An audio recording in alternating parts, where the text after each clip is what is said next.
अस्सलाम वालेकुम मेरे प्यारे व्यूवर्स, कैसे हैं आप सब लोग। मैं उम्मीद करती हूँ कि आप बिल्कुल ठीक होंगे। जी व्यूवर्स, आज मैं आपके लिए लेके आई हूँ सिंपल सी जर्दा की रेसिपी जो हमारे हर घर में खाई जाती है, जिसको बहुत ज़्यादा पसंद किया जाता है। लेकिन चावल जो हो जर्दे के वो जो है अलग अलग होने चाहिए, फिर ही मज़ा आता है जर्दे का। तो इसके लिए आज मैं आपको टिप्स एंड ट्रिक्स भी बताऊँगी। तो यहाँ मैंने 1 गिलास चावल लिए थे, बासमती राइस मैंने लिए हैं और इसको मैंने आधा घंटा हो गया पानी में अच्छी तरह से भिगो दिया था। अब मैं इसको ड्रेन आउट कर लूँगी। बस यहाँ मैंने कढ़ाई में पानी ले लिया है। चावल मेरे 1 गिलास है और मैंने 3 गिलास पानी यहाँ पे ले लिया है। अब मैं इसमें शामिल करूँगी 3 से 4 इलायची, 2 से 3 लौंग शामिल कर दूंगी और हाफ टी स्पून मैं इसमें नमक शामिल करूँगी। इसको बॉयल आने देंगे, उसके बाद हम इसमें चावल डालेंगे। जी व्यूअर्स, पानी हमारा अच्छी तरह से बॉयल हो रहा है। अब हम इसमें चावल शामिल कर देंगे।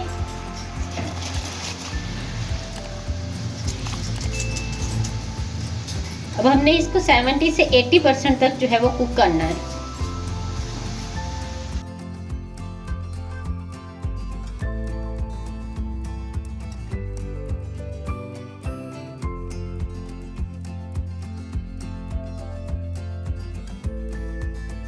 व्यूअर्स, चावल हमारे जो है वो 80% तक कुक हो चुके हैं। आप इसको इस तरह से चेक कर लें, दबा के थोड़ा सा। अगर फूट रहे हो तो फिर ये बिल्कुल एग्जैक्ट बॉयल हो चुके हैं। अब हम इसको ड्रेन आउट कर लेंगे। जी व्यूअर्स, ड्रेन आउट करने के बाद अब उसी कढ़ाई में हमने आधा कप ऑयल शामिल करना है। अब यहाँ पे घी भी शामिल कर सकते हैं या देसी घी भी यूज़ कर सकते हैं। अब हम इसमें शामिल कर देंगे चीनी। मैंने 1 गिलास लिया था चावलों का और 1 गिलास ही मैं इसमें चीनी शामिल कर रही हूँ। अगर आपके पास मोटी चीनी है तो आप इसमें 3/5 जो है वो मतलब 3 हिस्से तक को आप इसमें चीनी शामिल कर सकते हैं।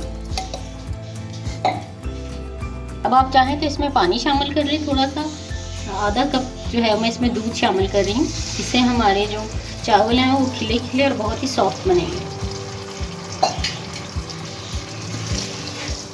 ये हमारी मेल्ट हो रही है। अब हम इसमें शामिल कर देंगे 2 इलायची। 1 तार तक हम इसको मेल्ट करेंगे अच्छी तरह से। जब 1 तार बनने लग जाएगी तब तक हमने इसको कुक करना है ताकि चीनी हमारी अच्छी तरह से मेल्ट हो जाए। जी व्यूअर्स, चीनी हमारी मेल्ट हो गई और बिल्कुल ये 1 तार सी बनने लग गई है। अब हम इसमें चावल शामिल करेंगे।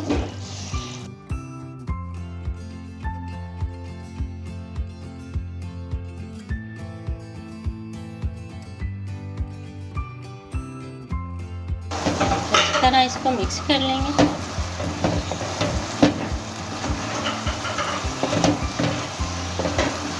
आँच यहाँ पे हमने बिल्कुल स्लो कर देंगे। अब हम इसमें कलर्स ऐड करेंगे। व्यूअर्स, पानी जब तक खुश्क हो रहा है इसमें हम ड्राई फ्रूट्स भी ऐड कर देते हैं। इसमें मैं थोड़ी सी किशमिश शामिल कर रही हूँ, थोड़े से बादाम हैं, इसका मैंने छिलका उतार लिया था, और थोड़ा सा नारियल के टुकड़े हैं। इसका पानी हम जो है वो 95% तक ड्राई कर लेंगे। इसके बाद ही हम इसमें कलर्स डालेंगे। अगर अभी कलर्स डाल देंगे तो वो सारे फैल जाएंगे। जी व्यूअर्स, पानी हमारा अच्छी तरह से खुश्क हो चुका है। अब हमने इसमें चम्मच नहीं चलाना। और अब मेरे पास 2 कलर हैं। एक मैं जर्दा कलर इसमें एक साइड पे इस तरह से शामिल कर दूँगी। दूसरा कलर मेरे पास रेड कलर है। आप चाहें तो इसमें ग्रीन कलर भी ऐड कर सकते हैं, लेकिन मेरे पास अभी यही अवेलेबल थे। अब हम इसको कवर कर देंगे और 10 से 15 मिनट तक के लिए इसको दम लगा देंगे। जी व्यूअर्स, 15 मिनट हो चुके हैं। अब हम इसको चेक करते हैं। बिस्मिल्लाह, माशाल्लाह माशाल्लाह, बहुत ही ज़बरदस्त राइस हमारे तैयार हो गए हैं। ये देखिए कितना अच्छा कलर। अब हम इसको डिश आउट करते हैं। जी व्यूअर्स, मज़ेदार से मतंजन राइस हमारे बनके तैयार हैं। बहुत ही नरम और जो है वो खिले खिले चावल बने हैं। आप भी इस तरीके को फॉलो करते हुए घर में मतंजन राइस ज़रूर बनाइएगा और मुझे अपने फीडबैक से आगाह कीजिएगा। अगर आपको मेरी वीडियो अच्छी लगी है, मेरी वीडियो को लाइक कर दें, चैनल को सब्सक्राइब कर दें। अपना बहुत सा ख्याल रखिएगा। नेक्स्ट रेसिपी तक के लिए अल्लाह हाफिज़।